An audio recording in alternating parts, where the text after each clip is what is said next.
Welcome back to the QoR swatching series. This is episode 11 and we're going to be taking a look at the pale neutrals. Pale neutral isn't a technical term, but I just thought it was appropriate for these colors because you will see in the next episode when we look at the warm neutrals that they are way more intense, and these are a lot paler, a lot more natural kind of colors.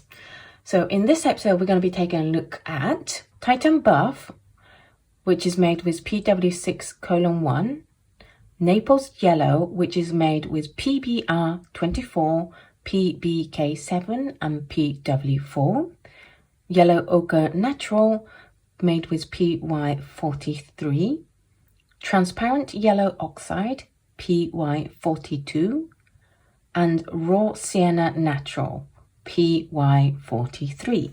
First up, we have the Titan Buff, and I would say that this is a little bit on the grey side of the Titan Buffs. It's certainly compared to, say, like Daniel Smith, it's a tiny bit more muted. It's almost like a dusting powder or setting powder that some people use, and it has this soft ivory beige color happening, and you can get stage 1, 2, 3, and then 4 and 5. It's such a pale color that it just kind of disappears and the paper looks almost white, but you can get lovely soft gradation happening, and it doesn't suffer from any cauliflowering, so it's going to be an easy one to work with.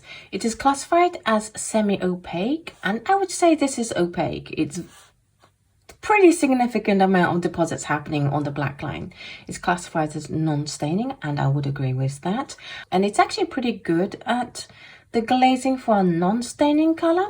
It doesn't lift up too much. There is definitely some lift, but I mean, we've had staining colors that lift more than this, and you can get nice clear lines of where the layers meet. So I think for what it is, it's a pretty decent glazer.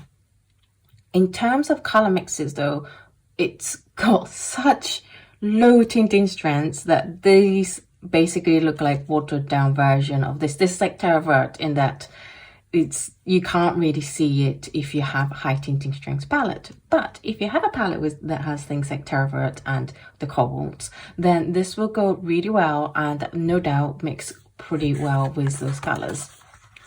It is made with PW6:1, which is the titanium white buff. In terms of dispersion, I can definitely see very faintly little halos happening here. Mass tone stays here, and you can, if you squint, you can just about see where the drop went. So, but it's so pale that you're hardly seeing what's happening and certainly how far it can be dispersed. Then we have the Naples Yellow, and this is a mixture of 3 pigments. It's definitely a yellow ochre kind of color rather than Naples Yellow. I don't know, I kind of feel like this is quite bright for Naples Yellow and quite close to a yellow ochre. I can see 1, 2, 3, 4 stages, so there's a stage somewhere that's gone missing, but it gradates pretty well, even though I think here we drop in value a little bit. We do have a significant drop in value from here to here, so probably that's where the missing stage went. So if you want a smoother gradation, then you're going to have to do a little bit more work on this line to make it sure it blends and the pigment comes down with you. It doesn't suffer from cauliflowering, which is great. It is classified as semi-opaque, and again, I would say it's a opaque color. Naples Yellows tend to be opaque anyway.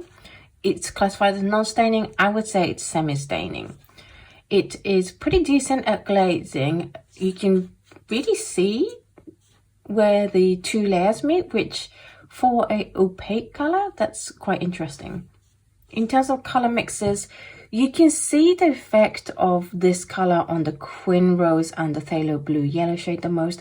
It creates this really pretty corally color here with the Quin Rose, and then this nice clear green with the Phthalo Blue Yellow shade. It is made with PBR24, which is the Chrome Antimony Titanate, PBK7, which is lamp black, and PW4, which is the zinc oxide white, otherwise known as Chinese white. In terms of dispersions, the mass tone spreads quite well. That's pretty wide for the mass tone, and I can see very pale halo, but just like with here where the mass tone, where after the mass tone there's a pretty significant drop off in the value, you get the same thing happening here of you can see the mass tone but the halos are a lot paler. Then we have the yellow ochre natural, and I would say that this is pretty on an orangey side of yellow ochre, certainly with my eyes under these lights. I'm not sure if it will come across on the camera. So, but it's a very warm yellow ochre. I can see 1, 2, if I squint 3 and then 4, but basically you're not gonna have full control of it. I would say that there's a bigger drop off in value after stage 2. Here it's like you still see a lot of color and then no color almost. So you need to be more careful around here and make sure you bring the pigment down with you. It doesn't suffer from cauliflowering though, so that's a great thing. It is classified as semi-transparent, and I would agree with that. It's interestingly classified as semi-staining, and I would say this is pretty much non-staining. Yes, there's a little bit of color, but it's almost back to white, so I'm going to classify it as non-staining. In terms of glazing though, because it lifts so easily, it's terrible at glazing. So try and avoid doing glazes with this one. In terms of color mixes, I think these are lovely collection of colors, and I think this yellow ochre will be wonderful as a mother color for you to mix it with other colors to create this lovely, soft and cute kind of palette. It actually holds up really well to these really high tinting strength colors, so I think it's going to be a versatile color that can handle both the high tinting strength colors and the low tinting strength colors. It is made with Py43, which is your natural yellow iron oxide. In terms of dispersions, it disperses really well, and there's not as much loss in value of the color as much as, say, the Naples Yellows did. It's pretty even. It don't get a big circle of the mass tone. It's this nice thin line, and then the rest of it is dispersed in the halo. And I think this will disperse pretty well if you let it go as far as it wants to. Next up, we have the transparent yellow oxide, and this is really interesting. It's a granulating transparent yellow oxide, so it's doing a lot of things. It's transparent, it's granulating, and you can see the granulation most in the mass tone, I would say. It loses, because it's a quite pale color, the granulation gets lost in the paleness of it quite fast after the mass tone. But I'm saying 1, 2, 3 and then 4, but so not quite 5 stages, but it's a nice soft gradation as well, so you're gonna have a reasonably easy time.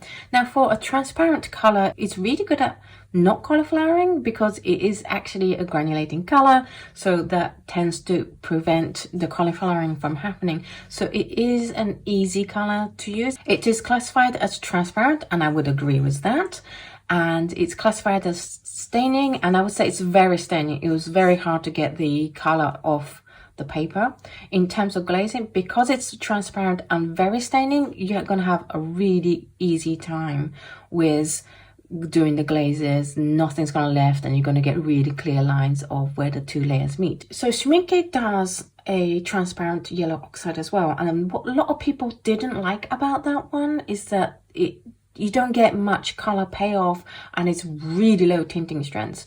That's not the case here. It works really well with these high tinting strength colors.